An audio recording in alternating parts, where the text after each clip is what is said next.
And a happy podiatrist is doing more of what they like each day and less of what they don't like.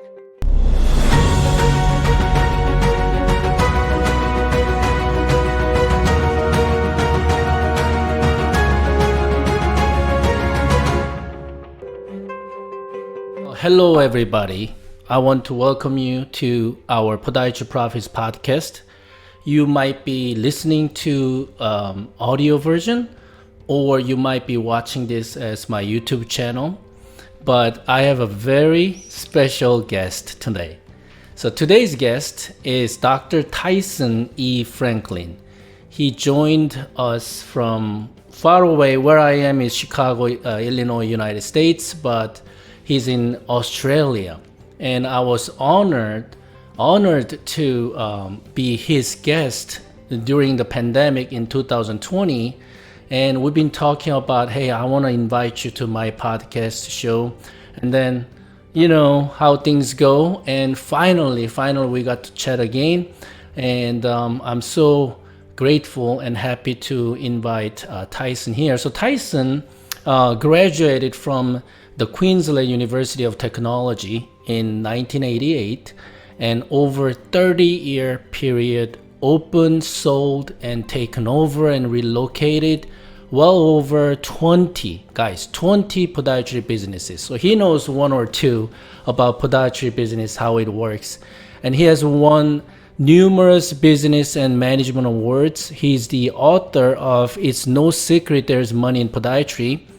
And obviously, I already told you, but he's the host of the Podiatry Legends podcast, which I was again fortunate to be a guest. He like over 180 episodes there.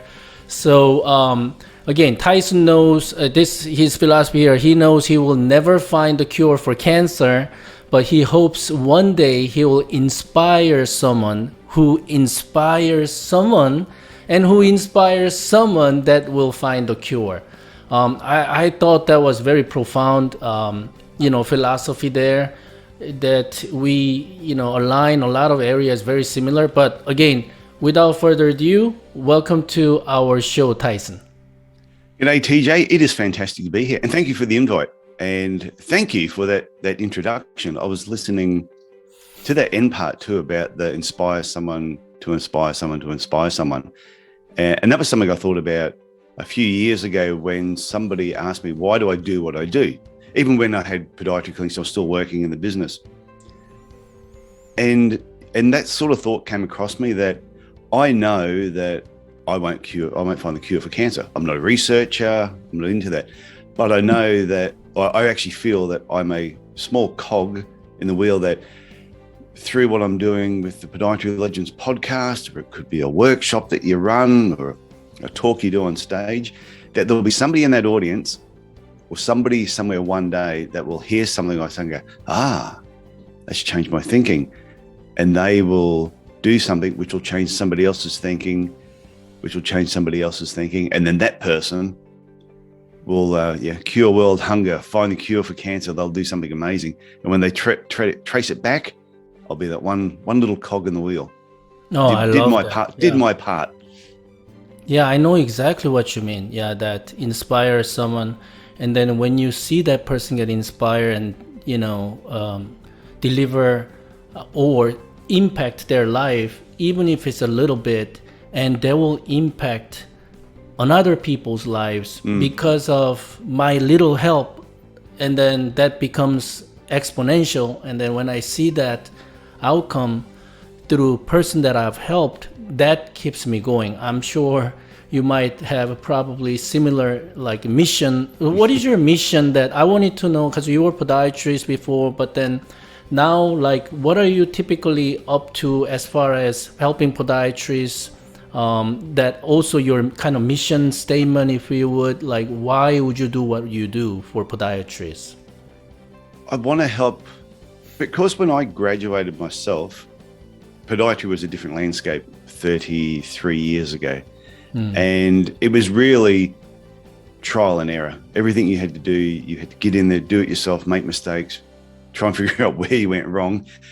do it again, make more mistakes. And it's an expensive, long learning process. And even if you did go and work for somebody else that was in a nice clinic, they were still learning what to do. So the whole profession was trying to learn. So my mission now is to try and help educate podiatrists who are now where I was, help them speed up the process of working out how to run the business better, so that they're educated in like different aspects of business, but at the same time have a lot of fun. Mm-hmm. And I've always just felt that fun has always been an important part of my life, important part of my clinic. So when I'm teaching people, I want to educate them, but I want them to enjoy the process and have fun at the same time. And that's why when it comes to business coaching, I honestly say to people, I'm not for everybody, because I have sometimes a sick sense of humor. I see things funny that other people don't find funny. I say things that are slightly inappropriate at times. I'm always having conversations in my head, making sure I say the right thing. I wouldn't mind somebody else's podcast as well. Yeah. So yeah, and I love seeing other people do well. When you've given someone some advice and they come back to you and say, oh, I did that and that worked really well, I get a real kick out of that. So it's like, I remember teaching my daughter how to ride a bike. And I remember as though it happened yesterday, the day she got it. Mm-hmm. And all of a sudden, once she started to ride, and she just kept on riding until almost rode off into the sunset. Had to go and chase her.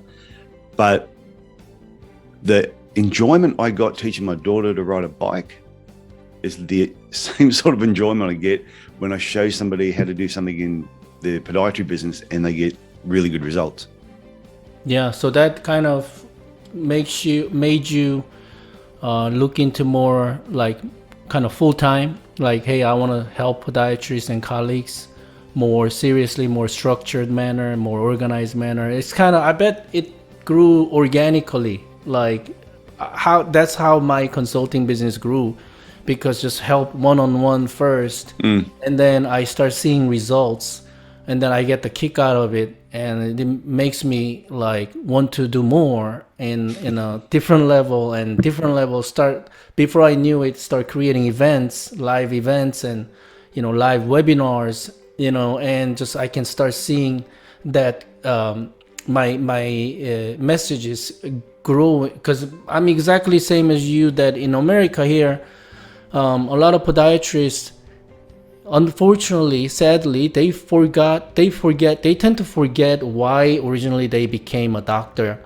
and podiatrist to begin with, because of whole healthcare system change and environment, that especially private practice owner podiatrists, they don't have like good amount of knowledge in business skills, and they're great clinicians and surgeons here, but when it comes to business, unfortunately, not many of us haven't been trained in that way. So most of them come to real world, and like when it terms in terms of marketing and like communication skills and business systems and frameworks, kind of stressed out, and they're like struggling, working too late, working too many hours. And so it's like a lot of people I met, kind of they're distressed and they forget to have fun, so I know exactly where you're coming from. Yeah, definitely. Like I have this model, a lot of the talks that I do, and I'll show this 5-step model. And the first step is like, you're an ambitious student. So you get into podiatry and you're like, you're quite ambitious. And then when you graduate and you're like an optimistic graduate, you get out and you're like, I am going to take on the world. I've now got my piece of paper, says I'm qualified. You go and get a job and you've got these plans on what you're going to do. And then at a certain point, and everybody goes through this is like the third level, you hit what I call a frustrated clinician. Mm-hmm. Where you're just frustrated. And it's at that point where a lot of people I've seen have got, I don't want to be a podiatrist anymore. I'm going to do something else. So they might go back to university, retrain at something. And then they go from a student to a graduate to a frustrated, whatever is the next thing. They never understood at what point, why did they get frustrated? The next level above that, and this is where the work is needed is where you become what I call a happy podiatrist. And a happy podiatrist is doing more of what they like each day and less of what they don't like. It's really all it comes down to. And the more you do more of what you like, and the less you do less of what you don't like, the day becomes more enjoyable. And to me, that's the point where I think you want to get to, is being a happy podiatrist. The fifth step is having a thriving podiatry business. Now, I don't think you have to imagine just being a happy podiatrist. How cool would it be just to be a happy podiatrist? If you want to have a thriving business, then that's great. But if you don't want to have a thriving business, you know what? Just stay a happy podiatrist. There's nothing wrong with being a happy podiatrist. Yeah.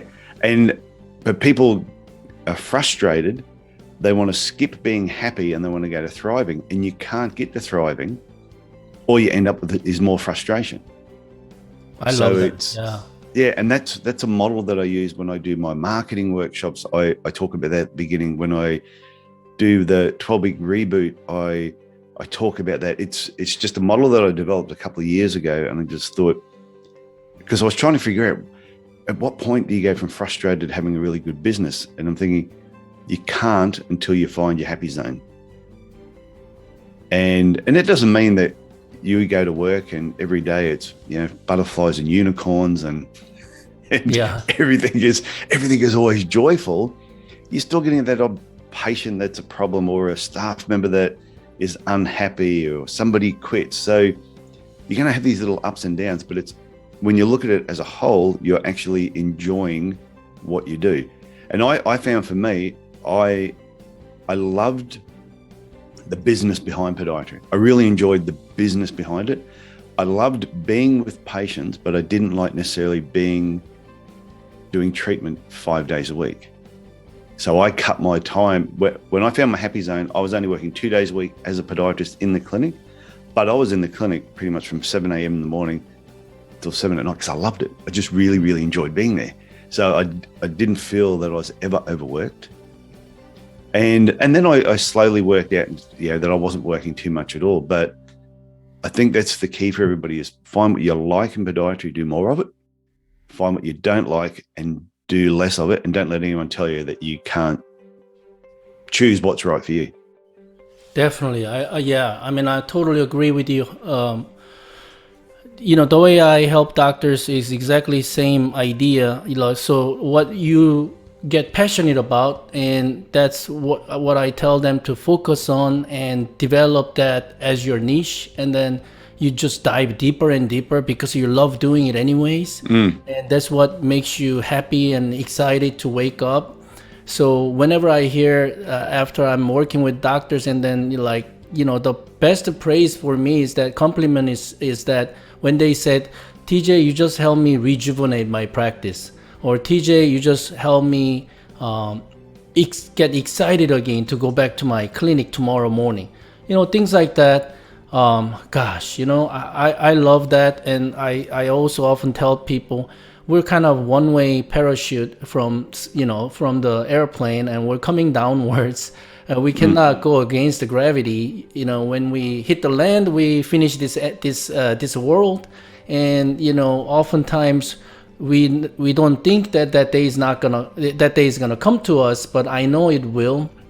But that when that day comes, I don't want any of us to regret things that we should have done more, or things that we should have not done, but you felt like you were forced to do it, or you felt like you had to give in. So I think that frustrated podiatrist to happy podiatrist, the way you're coaching, a lot of times it's a mindset, isn't it? But then I also realize it's tough to talk about mindset if we don't have very organized systems and frameworks. More I talk to doctors, so oftentimes I find, okay, here's some quick wins and here's some things that you can fix right away, and along that small increments of change, I see there's transforming into new mindset. Would you see those kind of similar the phenomena when you help other doctors? Yeah, definitely, because you've got mindset is really important. If you've got a positive mindset, then if you were trying to develop a strategy for your business or come up with some tactics for marketing, if you're in a really bad mood, you're negative, the whole world's on your shoulders, it's probably going to be really hard to come up with a decent strategy and a decent tactic. So, but if you've got a really positive mindset, you see things completely different. However, if someone's frustrated and they're down in the dumps, like you said, you have to get them a couple of really quick little wins. It's like put in a recall system. Do you have an email newsletter? Things that they can do really fast, even with a negative attitude. And by doing those things really quick, they get a quick win. They see a slight bump in cash. That puts a smile on their face. And when that smile occurs, all of a sudden they start to move in that happy zone a little bit. You're right. And the mindset does improve as the business slowly improves. But long term, they can have a business going really well, have good strategies, have good tactics. But if they don't long term work on their mindset, they will slowly just spiral back into their old habits of negativity, not doing the work, seeing the bad in everything. And sometimes, some podiatrists do. They'll see a new competitor opens up who seems to be doing everything, doing so much better than them. And then all of a sudden, even if their business is going good, they can start to panic, make bad decisions. And while the other person keeps growing, then they start declining. And then the negativity just spirals out of control. So I think what you said, quick wins help with the mindset, but it's something they have to keep working on over a period of time. Totally. So like ongoing support, ongoing accountability. Being in the great community, like-minded people. I think those will continue to influence them in a positive way. Yeah, I spoke to a podiatrist the other day who was on the podcast, Hiran, and he was saying the same thing. We were talking about coaching, and he said a lot of the times now, and he has a coach that, it's not me, he has a coach, another coaching group, but he said he doesn't really talk much anymore about his actual business and what he needs to do. Yes, he helps. He sets some goals, they keep him accountable, but he said it's really, they help with his mindset. They keep him on track of just talking about what he's going to do and keeping his attitude up. He said that's worth so much more than, show me another way to get another patient. Because you can give someone 10 ways to get 10 different types of patients. But if they don't have a really good attitude, those 10 patients will come in and go, wow, they were a lot of fun. And those 10 patients are leaving and they'll never be able to keep them. Yeah. That's talking about patients. Maybe we can switch up gear a little bit. So we talked about mindset, importance of mindset and stages of podiatrists that you observed and help other doctors. Now, let's say, assume, we keep their mindset up high in a positive attitude. Yeah. What would you say about that niche or ideal patient that you would say, or how to find, or would you say any good advice for listeners about how to find good patients? Yeah, it's one of the things you touched on before about niching your business. And I think you've got niching your business and you have your ideal patient, and those two things sort of work together. So I think there should be, if there's something you're really interested in, it could be triathlons. If you really want to niche your business into that area, then you're going to get a lot more triathletes coming into your business. Doesn't mean your whole business is going to be full, that you won't see anybody else. You may see a lot of other people. Then you've got your ideal patient. And to me, it's, especially if you've had I know when people first open up their clinic doors, they will see anybody that's breathing who has at least one leg. Just anyone that's coming in that is willing to give them some money. I've got bills to pay, I've got staff I've got to keep busy. So they'll see anybody. But I think once you start getting patients coming in, there was a dentist that I was doing some work with, and he said something that I thought was really profound. And he said, when I first opened my business, I was prepared to see anybody that would pay me $1. He said, once I got to capacity and I was busy, I was prepared to see anyone that would pay me $2. Interesting. Yeah. So straight away, he's like, okay, I'll see anyone to pay the bills. But once he was paying his bills, he realized, you know what? I need to step it up a level. I need to work out who are my better patients. So I always tell coaching clients, sit down and imagine your ideal client is sitting right next to you and describe them right down to their exact age, not females 35, because some people say, males or females between 35 and 55. And I'm going, okay, so you're telling me how you would talk and communicate to a 35-year-old male would be exactly the same as you would communicate with a 55-year-old female. Would you say they've got the same lifestyle? They've got the same number of kids? Are the children the same age? Are they financially in the same position? Are they doing the same sort of jobs? Because they're so different. I said, so you've got to pick an age, pick a gender, and then really describe who this person is. And when people find it hard, I go, well, do the opposite. Describe what you don't want. Yeah, do you want unhappy patients? No. Okay, we'll write happy. Do you want them to be happy? Do you want them to be broke? No, I want them to have money. How much money would your ideal patient sitting in front of you, what would their income level be if you could pick the income for them? They might go, $80,000 a year, dual income, 2 kids, got a dog. They like walking in the park. Then all of a sudden they start being able to describe. I said, and the more detail that you can describe them, said, once you've got that image in your head, now how do you talk to that person? And everyone gets scared that, but if I talk to, Dino, the 42-year-old cane farmer, who was one of my patients, who was one of my ideal patients. If I'm talking to Dino, the 42-year-old cane farmer, what about Mary, who's 48, who works at, this is an American podcast, works at Walmart? Mm-hmm. I go, well, if the message you're giving Dino, he's your ideal patient. That's what you want in. And you want as many Dinos as possible. But I'll tell you right now, if Mary has a similar problem to Dino, she'll relate to that message and she will come in as well. Right. But if you try and talk to Mary and you try and talk to Dino, the message will be confusing and neither of them will hear it. And you'll end up with Gordon. Gordon comes in, who's a tire kicker. He's going to waste your time and give you headaches. And so once you start doing that and you start getting more Dinos coming in, that you go, that's who I want. Dino is the person. Then you start interviewing Dino every time he comes in. So Dino, where do you shop? What car do you drive? What magazines do you read? Do you listen to the radio? Do you watch TV? Are you a member of a golf club? Are you in any social organization? Do you do charity work? And you start gathering this information from your different Dinos. Now you can do it face to face, like just talking to them while they're in the clinic.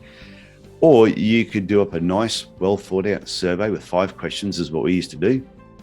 And we would send it out to patients with a little lotto scratchy card with a thank you for filling in the survey, stamped self-addressed envelope included, so they could easily send it back. We would always get 95% sent back to us.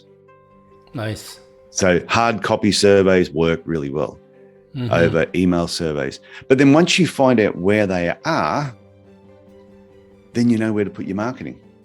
And this is all the strategic level of building your business, is when you know where Dino is and where all your Dinos are hanging out, then that's where you put your marketing. And then you test different tactics to see what works and you might try something and you go, it didn't work. Well, maybe Dino's not my patient. You go, no, maybe that tactic that you used was not good for Dino in right now or in this situation. Then try something else. Right. And over time you can have, I mentioned this to you before we press record, that your ideal patient will change over a period of time. Who your ideal patient is today may not be your ideal patient in 5 years' time. Because your interests might change. Like when I had my clinic in Cairns, and so Dino was our ideal patient. But then when all of a sudden lasers started becoming popular for fungal nails, we developed a different ideal patient for that piece of equipment. And we took the focus off of Dino for a little bit. We still had Dinos coming in, but then we put our concentration onto Margaret, the 58-year-old female with fungal toenails who worked at Walmart and went through that process. And then we pivoted some of our marketing towards that. I love that. Yeah, I love that. So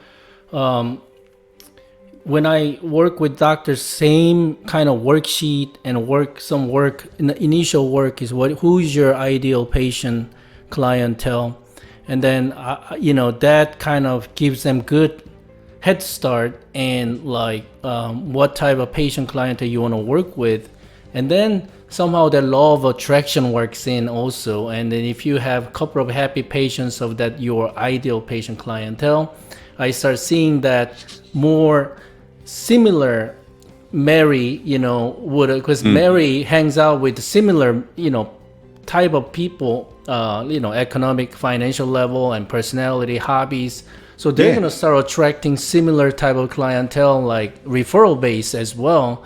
So then you will see kind of transition of your patient clientele, culture of your patient clientele kind of changes. And again, it makes podiatrists happier and happier because they hang out with that type of patients. Yeah, but when I was talking about Dino, the thing is Dino was a real patient. What was funny, I saw Dino 2 days ago. So I sold my clinic 5 years ago, and I saw him 2 days ago at a shopping center. And I think he had a big wave and a smile. But what was funny is the type of clinic that I had and where I was aiming my clinic, when Dino first came in, the type of treatment that Dino got was not the ideal type of treatment. So he came in for, like, say, general type treatment, whereas my business was very much sports, biomechanics, and orthotics. And here's this person who didn't come in for that, but came in for something separate. But what made Dino great as a patient was he listened to everything I said. Is when he came in for that, I said, oh, you've got this corn here and this is how it happens. And he wanted to know more. How can I fix it long term? So then we started talking about the biomechanical aspects. And he said, well, if that's what I need to do, that's what I'll do. Should I change my footwear? Yes, you should. So then he changed his footwear. So he came in one way, but ended up becoming my perfect patient in so many other ways. But then he told his family to come in and see me. And then he'd tell his friends to come in and see me, just what you were talking about. Yeah. Yeah. And then I like that fact that you connect that into a marketing aspect to, strategically how you can attract more of Dino or Mary type that you like to, meet and treat and help. Now, when it comes to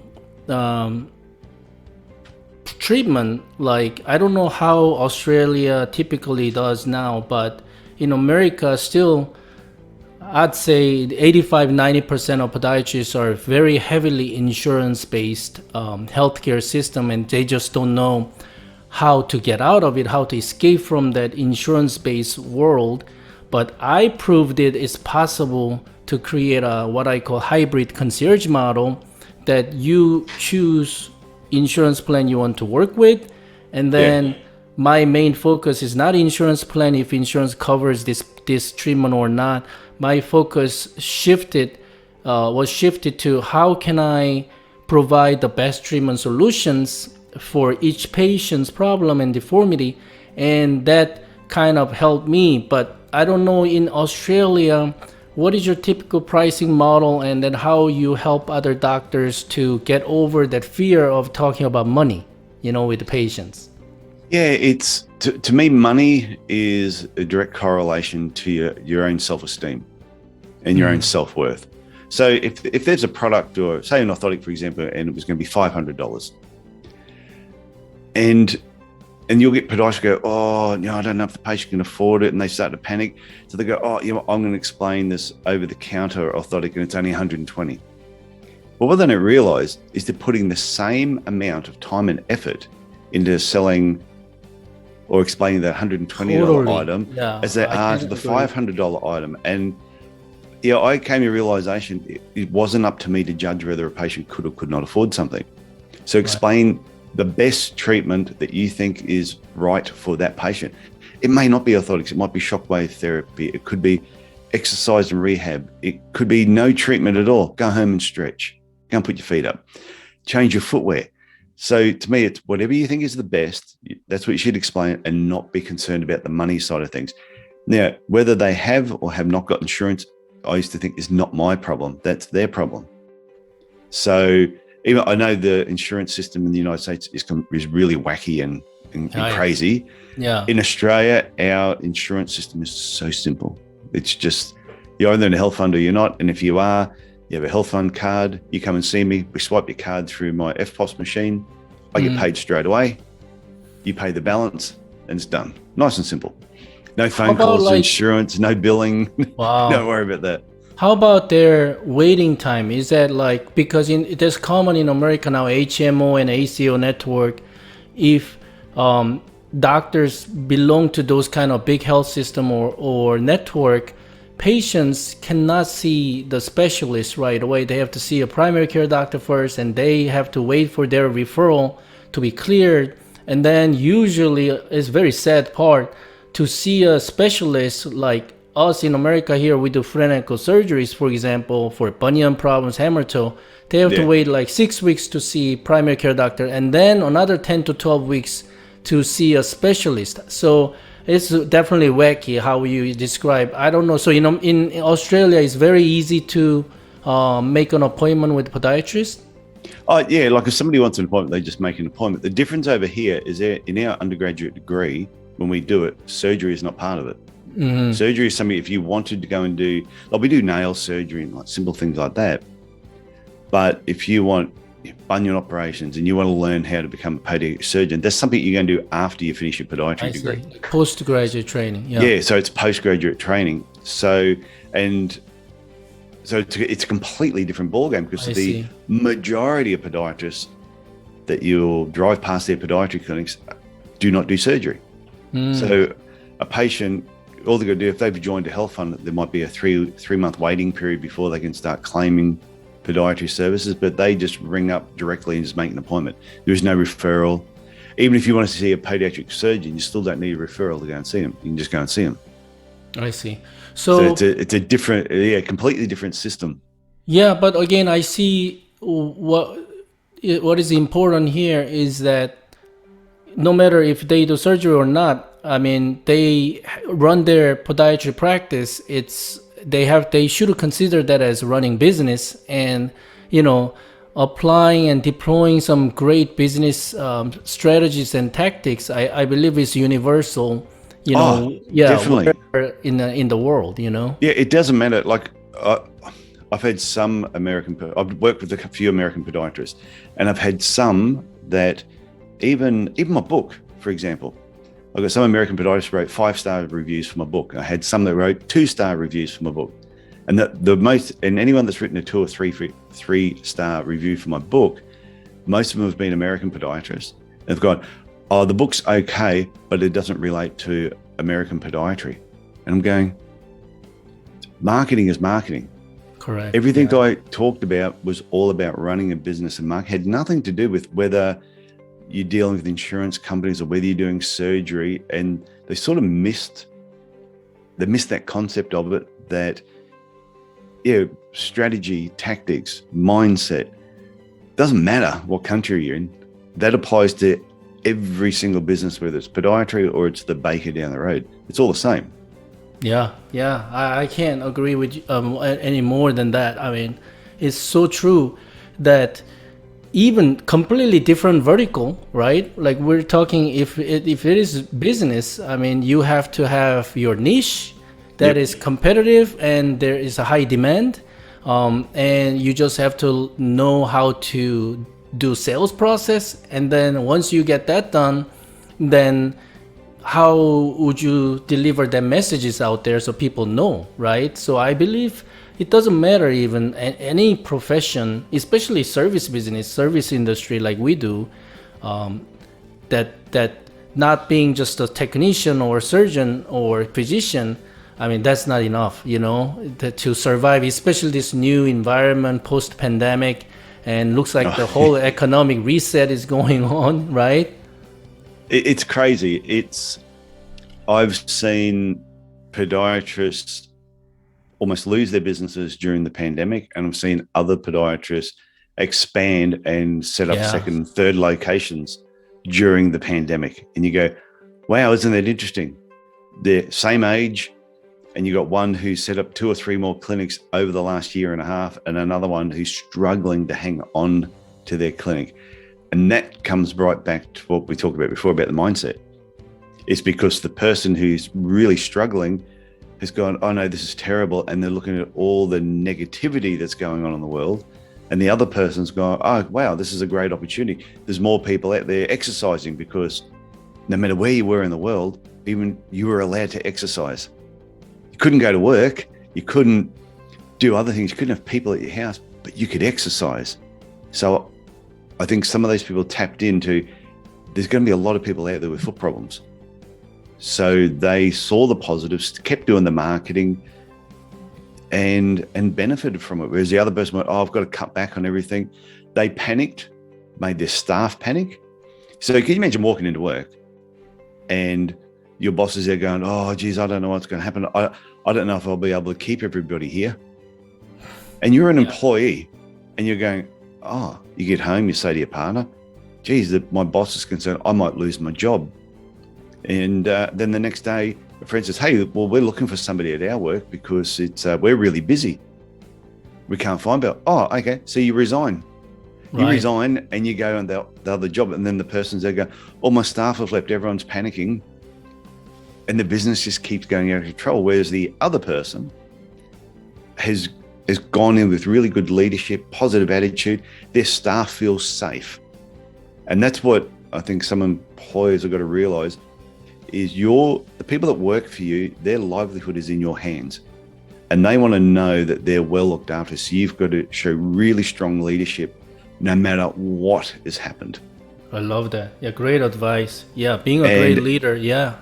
Yeah, and if you fail at that, if you fail to lead your team at all times and you walk in and you're bitter about something, or you're negative in any way, and they think my job could be at risk here, they are going to jump ship because you'll no longer care about, they're concerned that you don't worry about, they're not concerned about their livelihood anymore. So I think it's something that people will really be aware of. Yeah, I love that. Yeah, I think we're at kind of that economic reset, financial reset, global reset. For some reason, one reason or the other, it happened last year.